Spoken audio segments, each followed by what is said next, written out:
Hey guys, Eric Salgado here with theoutpro.com, also the owner of the Camp Boot Camp in Riverside. And right now I want to talk to you about how to do bicep curls correctly. I've always had, I guess, my arms are always a weak part of my body. I'm tall, so I have very long arms, and they were always a little bit stringy. I would have a good back, I'd have good legs, but my arms I always felt I needed to improve on. And so I put a lot of time and energy into finding out the best ways to train arms, and specifically my biceps. Here's the thing, I see so many people doing bicep work when they're at the gym. Guys, it's very typical. You see tons of guys in the gym. They're always hitting their biceps.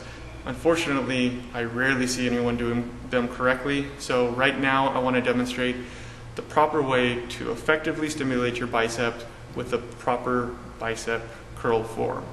What I'm going to be using dumbbells. I feel like dumbbells are superior than barbells or machines because you have a much greater range of motion and it's a more natural movement.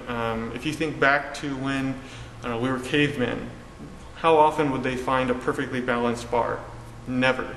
So it's much more likely that your body would respond to an exercise that it's used to. And over many years, we had to move heavy objects, and rarely did we ever have to lift a heavy object that was perfectly balanced.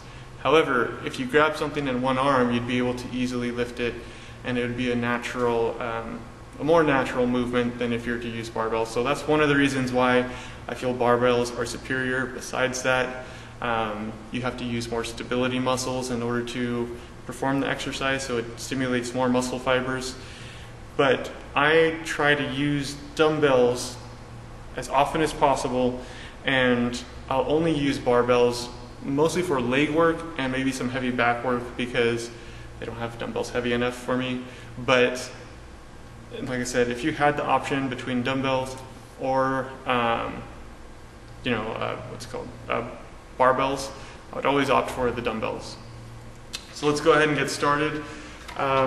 First, I'm going to show you what most people do wrong when doing a bicep curl. What they usually end up doing, and I'll show you from the side, is that they'll curl up and then they'll let their elbow come out and they'll go all the way up here.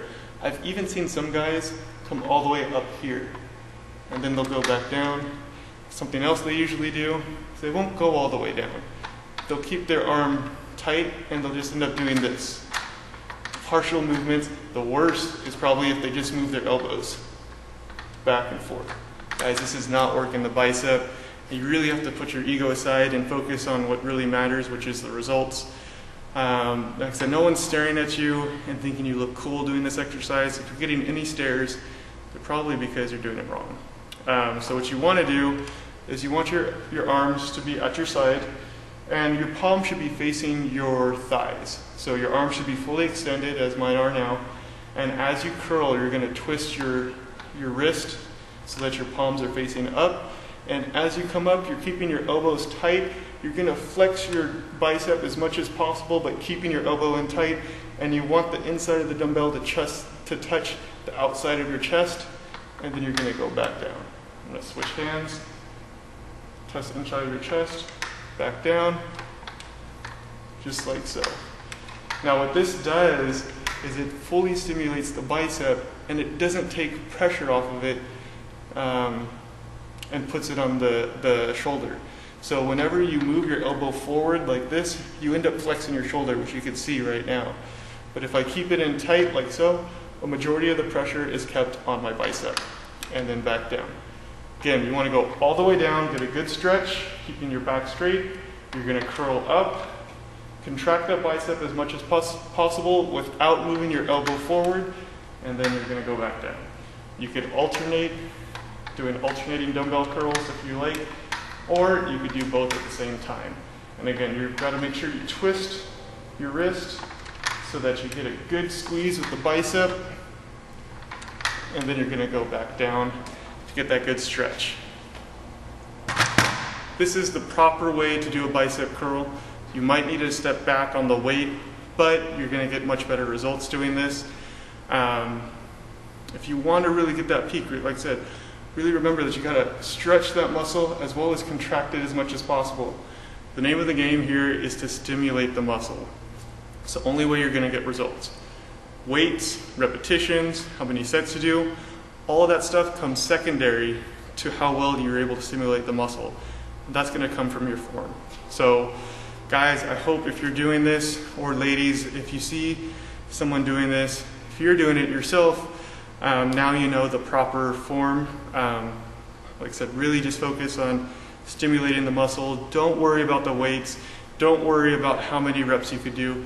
Try to do them in the best form possible so that you get results as quickly as possible, of course without injuring yourself as well. It's another thing too, guys, if you see guys swinging back and forth using momentum, momentum doesn't help you. Momentum actually hurts your progress. You need to really let go of your ego and focus on what's going to get you results. So nice control, slow movement. You should be struggling with it. Eventually you should be struggling with about 8 to 12 reps. But overall, like I said, you just need to find the weight that you're able to use in the best form possible, and that's what's going to deliver the results that you want. So I hope you found this information useful. If you want to check out more videos like this, I actually have a whole bunch of videos in my inner circle, and the inner circle is gives you priority email support as well as unlimited access to my premium video galleries. You'll see my whole workouts, you'll see me talk about various topics. I go into great detail about everything you need to know to burn fat and get abs. Thank you so much for watching. See you next time.